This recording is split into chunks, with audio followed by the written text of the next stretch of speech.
Now, another type of security threat are ones based off of natural threats, which could include the old-fashioned and good reliable earthquakes, as well as hurricanes, floods, and natural disasters.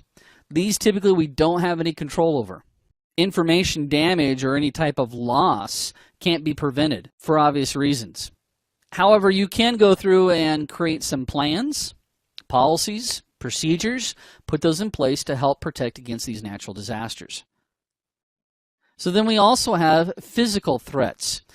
Physical threats, we might actually see theft as an issue for us. We've talked about theft already, but also impact. And when we talk about impact, I'm not talking about the impact that the theft has or that it may have on the business, even though that is an issue, but I'm talking about dropping a laptop or a frustrated employee, or my favorite, dropping a cell phone in a toilet.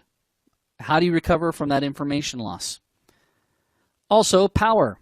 We know about power surges, getting too much power coming down the line, affecting data and destroying data sometimes, but also brownouts. Brownouts are actually as dangerous as a power surge. This is where the power dips and in some cases puts stress on the components. And of course, we also have end of life. Now I'm going to slow down here for a second because I want to talk to you about end of life. End of life is what do we do with systems as we retire them, as we decommission them.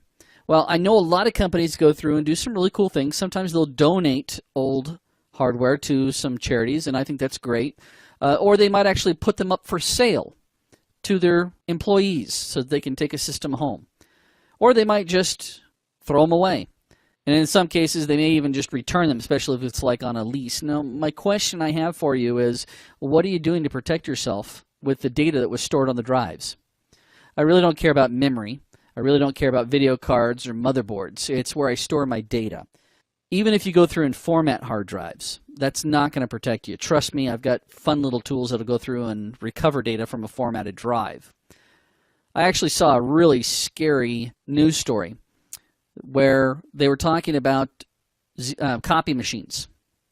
And back in the old days of copy machines, we'd put our master up on top, or the original up on top, and you'd see the light bar go across, and it would scan the master, and then a page would print out. And then the light bar would go again across, and it would print out another page. And it'd keep doing this. So if you had 50 copies, that light bar went across 50 times, and it created a copy.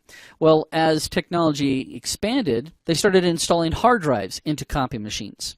And so nowadays, we see the light bar scan once, and boom, 50 copies come right out.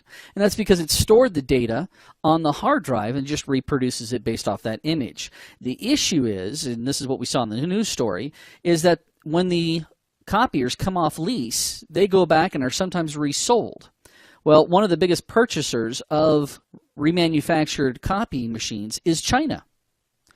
Yeah, do the math there for a second. They're the biggest one. I shouldn't say that they're the only one. But what an interesting concept.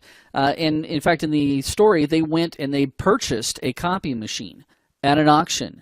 They went through, pulled the hard drive out, mounted it up with some software, were able to pull off the images. And the images, the copy machine had been at an attorney's office. And they were able to pull off tax returns and a ton of legal information. They actually contacted the legal firm to let them know what had happened, to make sure that they were covered. So I'm a real stickler when it comes to hard drives, and I've seen some really cool solutions to this when it comes to end of life. Several government agencies that I've done some training for, I always ask, so what do you guys do about end of life stuff? And they tell me that there was one particular facility, they had a big machine press, and they could stack 5 hard drives on top of each other, push a magic button, and it squished, became basically 2 hard drives. Yeah, not really, just squished it down to that size. And they totally destroyed. They never allowed hard drives to be reused. So when you start to think about end of life, you need to think about where is it going and what information could be on there. Again, I'm more concerned about the hard drives than I am anything else. Nothing else is going to store data.